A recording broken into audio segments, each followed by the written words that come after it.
আমাদের শরীরের ভিতরে অতিরিক্ত চর্বি জমে যে ওজন হয় সেই ওজনটা হচ্ছে আসলে ক্ষতি। আর সব চর্বি আবার সমান না। সবচেয়ে নিরাপদ হলো পেটের যে চর্বি, সাবকিউটিনিয়াস, অর্থাৎ চামড়ার নিচে যে চর্বি, যেই চর্বিটা ধরা যায়, এটা হলো নিরাপদ। আর সবচেয়ে ভয়ঙ্কর চর্বি, সেটা চোখে দেখা যায় না, ভিতরে থাকে, ভিসেরাল ফ্যাট। ভিসেরাল ফ্যাট কেউ দেখে না। তো এই জন্য অনেকে দেখবেন যে অনেক শুকনা, ওজন কম, কিন্তু তার ডায়াবেটিস আছে, উচ্চ রক্তচাপও আছে, বা রিং পরানো হয়ে গেছে, বা ওপেন হার্ট হয়ে গেছে, অনেকগুলো ওষুধ খায়। তো এই রোগগুলো, এই যারা রোগী, তাদেরকে আমরা বলি যে উপর দিয়ে দেখতে তারা স্লিম, তাহলে থিন আউটসাইড আর ফ্যাট ইনসাইড। এটাকে বলে টফি আর কি। তো ভেতরের যে চর্বি, সেটাই হচ্ছে আমাদের জন্য রোগ তৈরি করে খুব দ্রুত। এটাকে বলে ভিসারাল ফ্যাট। তো ভিসারাল ফ্যাট আপনাকে এমনি দেখলে বোঝা যাবে না, পরীক্ষা করলে বোঝা যাবে। যেমন হুমায়ার বেশি থাকবে, বা কারো সিআরপি বেশি থাকবে, টিজিএইচডি রেশিও অল্টার থাকবে, অর্থাৎ টিজিএইচডি রেশিও বেশি থাকবে।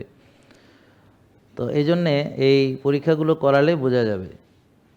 তো ওই যে 12 কেজি ওজন কমিয়েছে, বা আপনারা যে ওজন কমাচ্ছেন, তো অনেকে ভুল করে ওজন কমাতে গিয়ে মাসেল কমায়, এবং তার ফলে সে ওজন কমাতে গিয়ে দুর্বল হয়, শক্তিহীন হয়, অনেক সময় মাথা ঘুরে পড়ে, অনেক সময় বিছানায় পড়ে যায়। তো যারা দেখবেন ওজন কমাতে গিয়ে তাদের শক্তি কমে গেছে, তাদের পথ ভুল। তাইলে শক্তি ভালো রেখে বা শক্তিকে বাড়িয়ে ওজন কমাতে হবে। অনেক সময় দেখা যায় যারা আমাদেরকে ফলো করে, দেখা গেল ওজন বেশি কমে নাই, কিন্তু এদিকে তার ডায়াবেটিস ভালো হয়েছে, অন্যান্য দিকে অনেক উপকার পাইছে। তার কারণ কি? কারণ হচ্ছে ভিসারাল ফ্যাট তার ঠিকই কমেছে, ওদিকে সে যেহেতু ব্যায়াম করেছে, মাসেল বিল্ডিং হয়েছে। তো অল্প চর্বি ভিতর থেকে কমলে ভিসারাল ফ্যাট, তাতেও আপনি অনেক ভালো মেটাবলিক উপকার পাবেন। তার মানে কি? মানে আপনি যদি মাসেল বিল্ড করেন, অর্থাৎ জিম করেন, রেজিস্ট্যান্স ট্রেনিং করেন, তাতে আপনার মাসেল বাড়বে, মাসেল বাড়লে আপনার ওজন বাড়বে। আবার ওদিকে চর্বিও কমছে, কিন্তু মাসেলও বাড়ছে, তো দেখা গেল মাংসের ওজন বেশি চর্বির চাইতে। মানে ধরেন এতগুলা চর্বি, এতটুক মাংস, দেখবেন মাংস ওজন বেশি। তো ধরেন আপনার যদি অল্প মাসেলও হয়, আর ওদিকে 1 কেজি চর্বি ওদিকে কমে গেল, আর এদিকে 1 কেজি মাসেল হইল, তাহলে চর্বি কিন্তু অনেক কমে গেছে।